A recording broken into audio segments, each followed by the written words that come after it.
Hello friends, my self Neeraj Kumar और आज हम एटॉमिक स्ट्रक्चर के अंदर ड्रॉबैक्स ऑफ रदरफोर्ड मॉडल की बात करेंगे।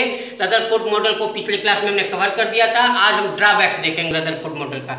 देखिए, रदरफोर्ड मॉडल का जो ड्रॉबैक्स था, सबसे पहला ड्रॉबैक्स इनका मॉडल का यही था कि रदरफोर्ड मॉडल एटम की स्टेबिलिटी को एक्सप्लेन नहीं कर पा रहा था कि एटम कैसे स्टेबल होगा, इसकी स्टेबिलिटी को सपोर्ट नहीं कर पा रहा था उनका मॉडल।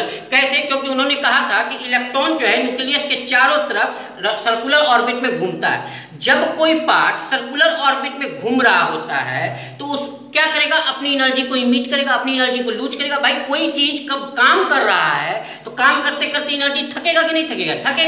थकेगा तो अपनी एनर्जी को लूज करेगा। जब एनर्जी लूज करेगा तो भाई क्या होगा, धीरे धीरे क्या होगा, अपना घूमने का जो दूरी है वो कम करता जाएगा, यानी पाथ छोटा करता जाएगा। फिर और एनर्जी लूज करेगा तो और छोटा पाथ करता जाएगा। इस तरह से वो क्या करेगा, अपनी एनर्जी जैसे जैसे लूज करेगा वैसे वैसे न्यूक्लियस की तरफ आएगा और एक समय ऐसा आएगा कि न्यूक्लियस में आके गिर जाएगा और पूरी की पूरी एटम को डिस्ट्रॉय कर देगा।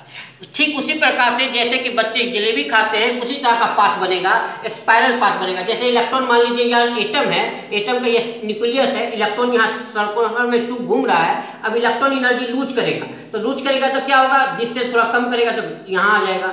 फिर एनर्जी लूज करेगा तो यहाँ आ जाएगा। फिर एनर्जी लूज करेगा तो सीधे न्यूक्लियस में आके गिर जाएगा और न्यूक्लियस में आके गिरते के साथ पूरा एटम को डिस्ट्रॉय कर देगा। इस बात को प्रूव भी कर दिया गया था कि मैक्सवेल इलेक्ट्रोमैग्नेटिक थ्योरी आई थी उस समय। उस थ्योरी में यही बताया गया था कि जब कोई पार्टिकल सर्कुलर ऑर्बिट में घूम रहा है तो अपनी एनर्जी लूज करेगा और लूज करेगा तो धीरे धीरे पाथ को छोटा करता जाएगा और धीरे धीरे न्यूक्लियस में आके गिर के डिस्ट्रॉय कर देगा। यह बात को एविडेंस के रूप में मैक्सवेल इलेक्ट्रोमैग्नेटिक थ्योरी से प्रूव भी कर दिया गया था। तो पहला इनका डिमेरिट यही है रदरफोर्ड साहब का कि Rutherford's model of atom does not explain the stability of atom.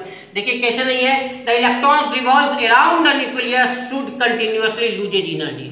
घूम रहा है तो कंटिन्यूअसली एनर्जी को लूज करेगा according to Maxwell electromagnetic theory. ये मैक्सवेल इलेक्ट्रोमैग्नेटिक थ्योरी से स्पष्ट कर दिया गया था कि पार्टिकल का घूम रहा है तो अपनी एनर्जी लूज करेगा ही करेगा।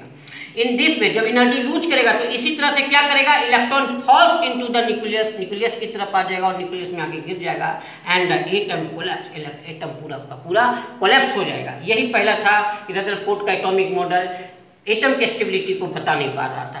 दूसरा डिमेरिट क्या था, Rutherford's atomic model could not explain the number of electrons in a particular orbit. Rutherford का एटॉमिक मॉडल ये नहीं बता पा रहा था कि एटम के चारों तरफ जो सर्कुलर पाथ है जिसको ऑर्बिट कहते हैं, उस ऑर्बिट में कितना इलेक्ट्रॉन होगा, माने how many electrons are present in a particular orbit. किस ऑर्बिट में कितना इलेक्ट्रॉन प्रेजेंट है, यह रदरफोर्ड का एटॉमिक मॉडल नहीं बताया था।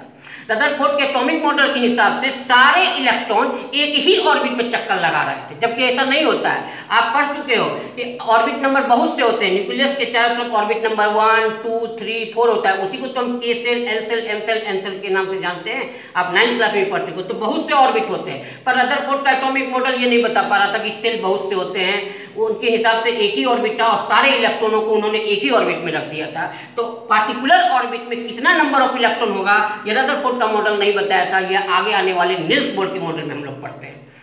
तीसरा जो डिमेरिट था उनका, Rutherford's atomic model was unable to explain the line spectra given by the every element. कहता है कि किसी भी एलिमेंट का अगर लाइन स्पेक्ट्रा प्राप्त करते हैं तो वह लाइन स्पेक्ट्रा क्यों प्राप्त करते हैं, यह रदरफोर्ड्स का एटॉमिक मॉडल नहीं बता रहा था। अब लाइन स्पेक्ट्रा क्या होता है, जब हम व्हाइट लाइट को एटम से होकर गुजारते हैं तो क्या होता है कि व्हाइट लाइट अपने इंडिविजुअल पार्ट्स में टूट जाता है और जब इंडिविजुअल पार्ट में टूट जाता है तो इसी जो टूटे हुए जो पार्ट प्राप्त होते हैं इसी को हम क्या कहते हैं, स्पेक्ट्रा कहते हैं। और चूंकि यह लाइन के रूप में प्राप्त होता है यह पॉइंट, तो इसको हम कहते हैं लाइन स्पेक्ट्रा। तो कोई भी एलिमेंट ले लीजिए, उस एलिमेंट का एटम से अगर व्हाइट लाइट को पास कराया जा रहा था तो इस तरह से इंडिविजुअल पार्ट में टूट करके वो लाइन स्पेक्ट्रा दे रहा था। पर एटम ऐसा बिहेवियर कैसे दिखा रहा है, यह बात को रदरफोर्ड साहब नहीं समझा पाए कि आखिर एटम के अंदर कौन सा ऐसा फिनोमिना घटता है, ऐसा कौन सी घटना घटती है कि व्हाइट लाइट अपने इंडिविजुअल पार्ट में टूट जा रहा है और लाइन स्पेक्ट्रा दे रहा है। तो यह घटना तो हो रही थी पर रदरफोर्ड का मॉडल इसको एक्सप्लेन करने में असफल था। तो यह रदरफोर्ड मॉडल का मेन रूप से यह भी डिमेरिट था। और इसी तरह से यही मेन 3 डिमेरिट से रदरफोर्ड का मॉडल पूरी तरह से अनएक्सेप्टेड हो गया। कुछ पॉइंट इसके मॉडल के सही पाए गए, जैसे न्यूक्लियस की स्टेबिलिटी, न्यूक्लियस के बारे में बात किया, ऑर्बिट के विषय में बात किया, ये सब बताया गया। लेकिन मुख्य रूप से जो स्टेबिलिटी थी और लाइन स्पेक्ट्रा की बात हो रही थी, पार्टिकुलर ऑर्बिट में इलेक्ट्रॉन की बात हो रही थी, ये सब एक्सप्लेन नहीं कर पाए। और इन्हीं सभी डिमेरिटी को दूर करते हुए जो सबसे अच्छा थ्योरी के रूप में आया इनके बाद, वो आया Bohr's model of atomic structure. हम अगले क्लास में पढ़ेंगे निल्स बोर का एटॉमिक मॉडल। ठीक है, इसी के साथ आज का क्लास हम यहीं समाप्त करते हैं। अगले क्लास में हम निल्स बोर एटॉमिक मॉडल पर चर्चा करेंगे। थैंक यू, धन्यवाद।